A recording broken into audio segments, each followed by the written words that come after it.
Les pensées peuvent-elles influencer notre monde physique? Si c'est le cas, nous sommes en droit de nous demander de quoi sont faites nos pensées ainsi que nos émotions et de quoi est réellement fait notre monde de matière.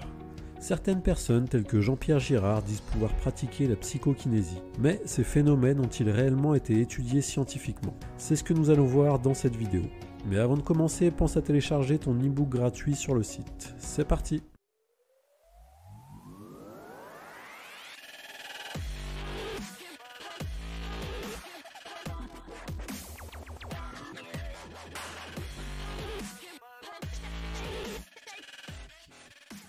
Des études très sérieuses ont été menées par l'auteur japonais Masaru Emoto sur l'influence que peuvent avoir nos pensées sur l'eau, où il a prouvé que tout le monde par ses pensées, qu'elles soient positives ou négatives, peut agir sur la structure de celle-ci. Masaru Emoto est un auteur japonais né en 1943 à Yokohama et décédé en 2014. Il a initialement suivi des études en relations internationales, puis a par la suite été diplômé en médecine alternative par l'Open International University for Alternative Medicine en Inde. Il est l'auteur de plusieurs livres sur le thème de l'eau, sur ses réactions face à nos émotions, mais aussi sur son pouvoir guérisseur et sur ses messages cachés. Ce sont tous ces travaux sur l'eau qui l'ont amené à se faire connaître, et en particulier les effets que nos pensées et nos émotions peuvent avoir sur la structure de l'eau, et plus précisément sur les cristaux d'eau observables au microscope. Car il s'est rendu compte que ces cristaux réagissent en changeant leur structure en fonction de diverses influences.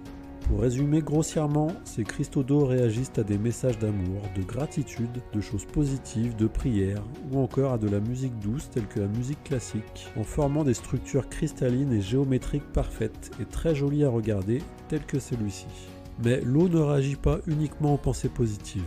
Ainsi, si vous lui envoyez des pensées négatives telles que des messages de haine, de guerre, d'insultes, ou encore que vous lui faites écouter de la musique hard rock, ces cristaux d'eau y réagissent en étant totalement déstructurés et informes comme celui-ci.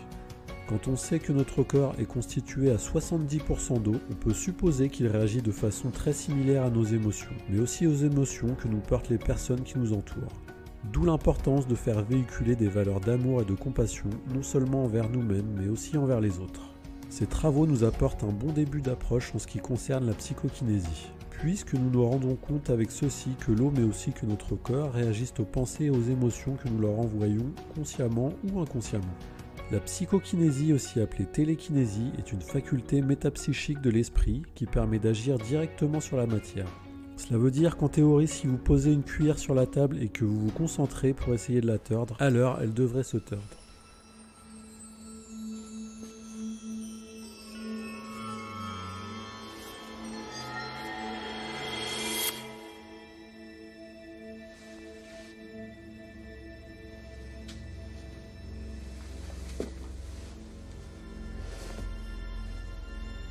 N'essaie pas de tordre la cuillère, car c'est impossible.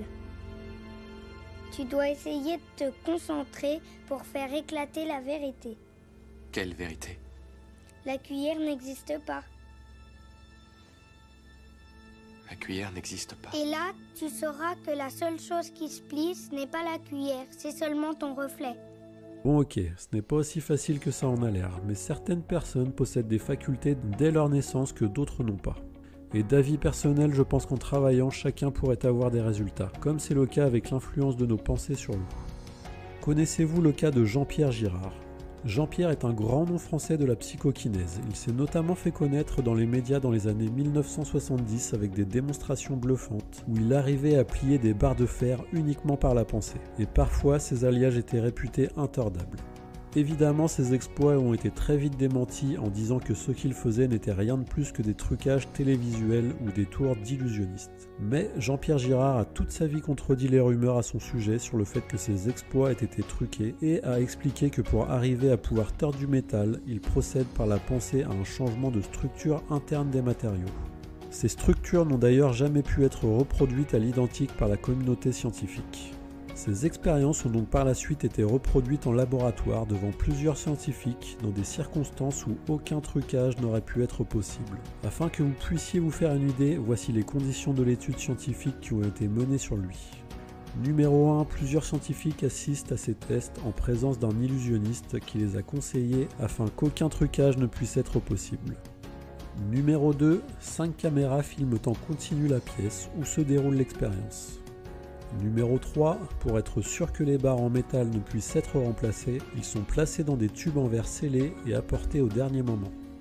Numéro 4, ces barres de métal sont reliées à des jauges extensométriques qui permettent de mesurer la déformation, elles-mêmes reliées à un oscillographe qui va permettre d'analyser les effets de la psychokinèse dans la matière.